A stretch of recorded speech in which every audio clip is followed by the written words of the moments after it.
In this video lesson, we are going to look at completing the square, but this time when there is a coefficient in front of the x squared or the first term.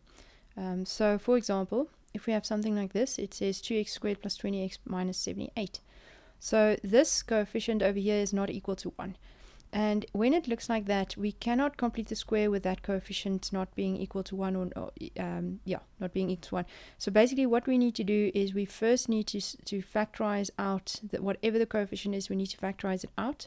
Okay, then we open our brackets. Now I'm using square brackets for one of two reasons. One being so that I don't get confused with the round brackets that we will be using later on. And also the square bracket reminds me that I need to multiply the 2 back in when I'm done completing the square. Okay, so first step, simply factorize out the 2. So plus 10x, and then 78 divided by 2 is 35 plus 4, so that gives us 39. Okay, now we can actually complete the square with this expression inside, but we have to keep our 2 here because we can't change the value of this expression. So we write down the first 2 terms like we normally do, and then we take this coefficient, we add that over 2 squared, and we subtract it over 2 squared. Okay, then we have the 39. So in this step we basically just included this. Alright, then we are going to we're grouping the first 3 terms together, so we have our square brackets or bracket squared.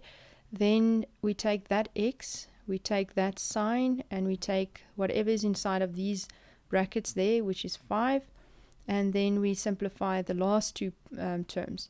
So this is 5, so that gives us 5 squared, which is 25, and that would give us negative 64, minus 25 minus 39.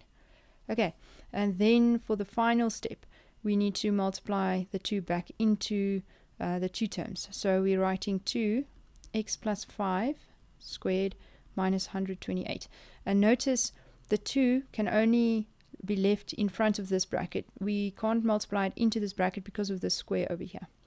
So this is then the final form. Okay, now in this example, we can see that our terms aren't in standard form, so we have to reshuffle them first. We have negative 3x squared plus 9x plus 24.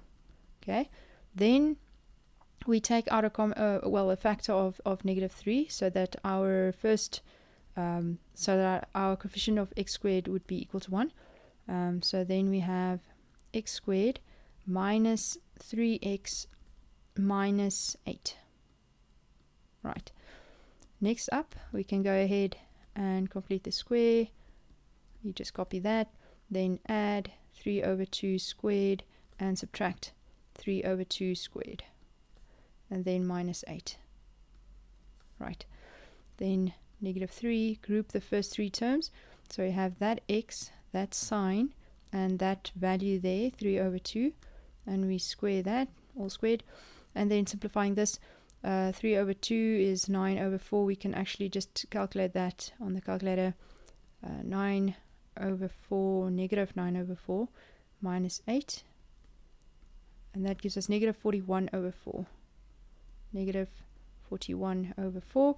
And then if we multiply that with negative 3, let's multiply that with negative 3, we get 123 over 4. Okay, so multiplying in the negative 3, that just goes in front of that bracket, and we saw plus 123 over 4. Let's just double check that. Yep. Okay, the final example. So in this case, we have a fraction for our coefficient as the first term, and it kind of looks like there's going to be a lot of complications, but when you just follow your normal flippant times rules that we know about fractions, it's actually not that complicated. You just need to remember what steps you need to take and just follow through on them. Okay, so we know we need to take out the coefficient, so we're going to take out a half, And when I take out a half, it's obviously just going to be x squared there. Now, when I take out something, it's the same as saying every term divide that by whatever you take out, okay?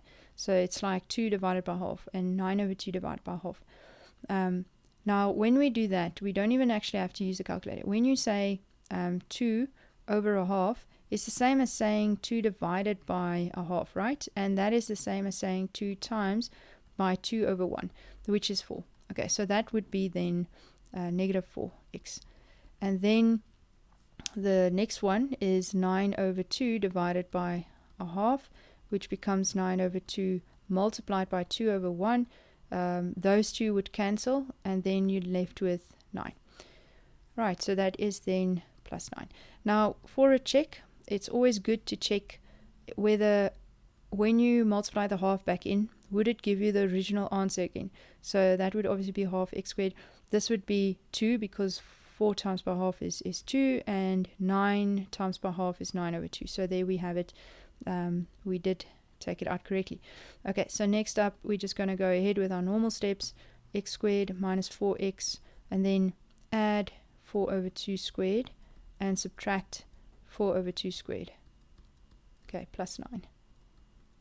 Then we group, so we have x, that sign, this becomes 2 squared, and then this is 2.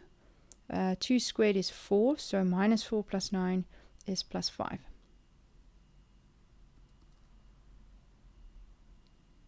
Yeah, that's plus 5. Okay, and then we have a half, and then x minus 2 squared plus 5 over 2.